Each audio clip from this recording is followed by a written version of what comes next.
नमस्कार दोस्तों, सबको नौकरी मिलेगी चैनल में आप सभी का स्वागत और अभिनंदन। आज महाशिवरात्रि के शुभ अवसर पर मेरी सबको हार्दिक शुभकामनाएं। मैं मंजरी सिंह आज आपके लिए प्रतियोगी परीक्षाओं में आने वाला एक महत्वपूर्ण टॉपिक लेकर आई हूँ जिसका नाम है विटामिन। तो आज के इस वीडियो में हम जानेंगे विटामिन क्या होता है, विटामिन कितने प्रकार के होते हैं, उनकी कमी से कौन कौन से रोग होते हैं और कौन कौन से उसके मुख्य स्रोत होते हैं। तो आइए शुरू करते हैं। सबसे पहले हम जानेंगे आखिर विटामिन क्या होता है। तो रसायनों की भाषा में विटामिन एक कार्बनिक यौगिक है जो हमारे शरीर द्वारा स्वयं उत्पन्न नहीं किया जाता है। इसकी आवश्यकता हमें अपने भोजन के थ्रू पूरी करनी होती है। और हम एक इस प्रश्न से रिलेटेड एक क्वेश्चन भी आपको बता देते हैं इस टॉपिक से, जिसका होता है कि विटामिन ऊर्जा का स्रोत नहीं होता है। तो अगर आपके प्रतियोगी परीक्षाओं में इससे कुछ जुड़ा प्रश्न आता है तो आपको वहां लगाना है कि विटामिन ऊर्जा का स्रोत नहीं।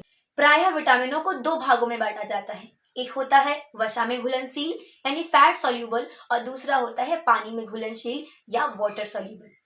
इससे भी अक्सर क्वेश्चन आते हैं। विटामिन बी और विटामिन सी ये दोनों पानी में घुलनशील होते हैं और इसके अलावा बचे आपके विटामिन ए, डी, ई और के, ये सारे विटामिन आपके वसा में घुलनशील होते हैं। अब आइए आगे बढ़ते हैं। प्रतियोगी परीक्षाओं में अक्सर विटामिन, उनके रासायनिक नाम और उनकी कमी से होने वाले रोग और उनके मुख्य स्रोतों के बारे में प्रश्न पूछे जाते हैं। तो हम आगे इसी बारे में चर्चा करेंगे। सबसे पहले हम पढ़ते हैं विटामिन ए के बारे में। तो विटामिन ए का रासायनिक नाम होता है रेटिनॉल और विटामिन ए की कमी से हमें ब्लाइंडनेस जैसे कि रतौंधी या फिर कलर ब्लाइंडनेस जिसमें हरे और लाल रंग में अंतर न कर पाना, या जीरोफ्थैल्मिया जिसमें आंखों का लाल होना, आई फ्लू जैसे लक्षण देखने को मिलते हैं। और इसके मुख्य स्रोत होते हैं गाजर, पका आम, पपीता और गोल्डन राइस। अब हम धीरे धीरे आगे बढ़ते हैं विटामिन बी की ओर। विटामिन बी के कई प्रकार होते हैं। तो पहले हम पढ़ेंगे विटामिन बी1। विटामिन बी1 का रासायनिक नाम होता है थायमीन और इसकी कमी से हमें रोग होता है बेरीबेरी। बेरीबेरी के लक्षण होते हैं जिसमें नाखूनों में सफेद धब्बे पड़ जाना, हाथों पर या पूरे शरीर पर लाल या काले रंग के धब्बे पड़ना। अब हम आगे बढ़ेंगे विटामिन बी2 की ओर। बी2 का रासायनिक नाम होता है राइबोफ्लेविन और राइबोफ्लेविन की कमी से हमें स्किन संबंधी या चर्म संबंधी रोग होते हैं। अब आगे बढ़ेंगे विटामिन बी3 की ओर, जिसका रासायनिक नाम होता है निकोटिनामाइड और नियासिन। इनको दोनों ही रासायनिक नामों से जाना जाता है।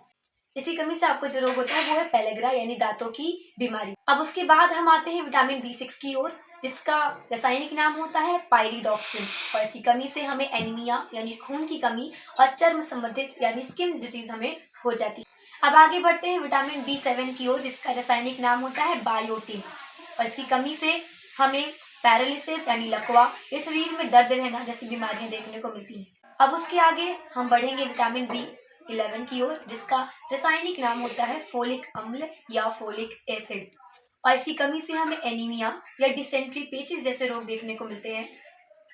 उसके आगे आखिरी विटामिन बी का पार्ट जिसका नाम होता है विटामिन बी12 या विटामिन बी12, जिसका रासायनिक नाम होता है साइनोकोबालमिन। इस कमी से हमें एनीमिया और जॉन्डिस जैसे रोग देखने को मिलते हैं।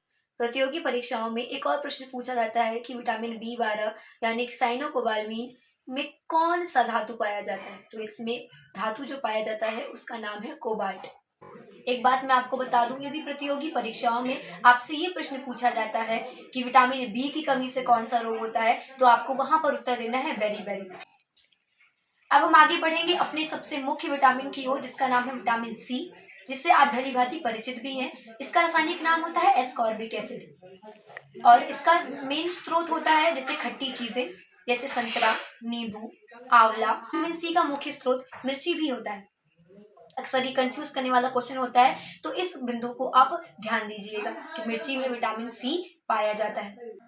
तो विटामिन सी की कमी से हमें स्कर्वी यानी मसूड़ों का फूलना जैसे रोग होते हैं।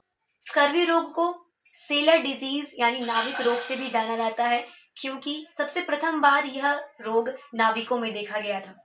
यह भी प्रायः प्रतियोगी परीक्षाओं में प्रश्न के रूप में जरूर आता है। अब हम आगे बढ़ेंगे विटामिन डी की ओर।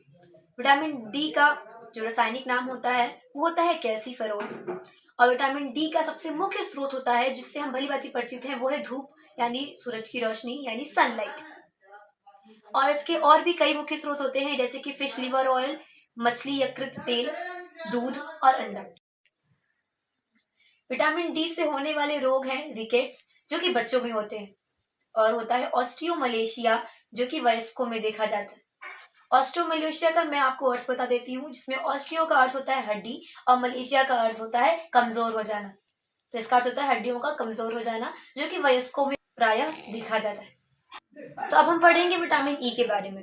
इसका रासायनिक नाम होता है टोकोफेरोल, और इसकी कमी से हमें बाजपन यानी जनन क्षमता में कमी की शिकायत होती है। विटामिन ई का मुख्य स्रोत हरी भरी सब्जियां, दूध और अंडे होते हैं।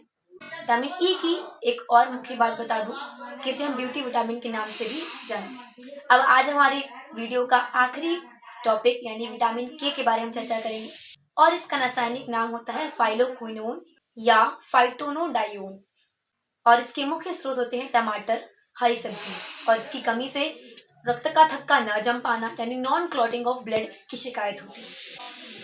एक प्रश्न इससे उठ करके आता है कि आखिर विटामिन के हमारे शरीर में कहाँ पाया जाता है? हमारे शरीर में हमारी आंतों में यानी इंटेस्टाइन में पाया जाता है।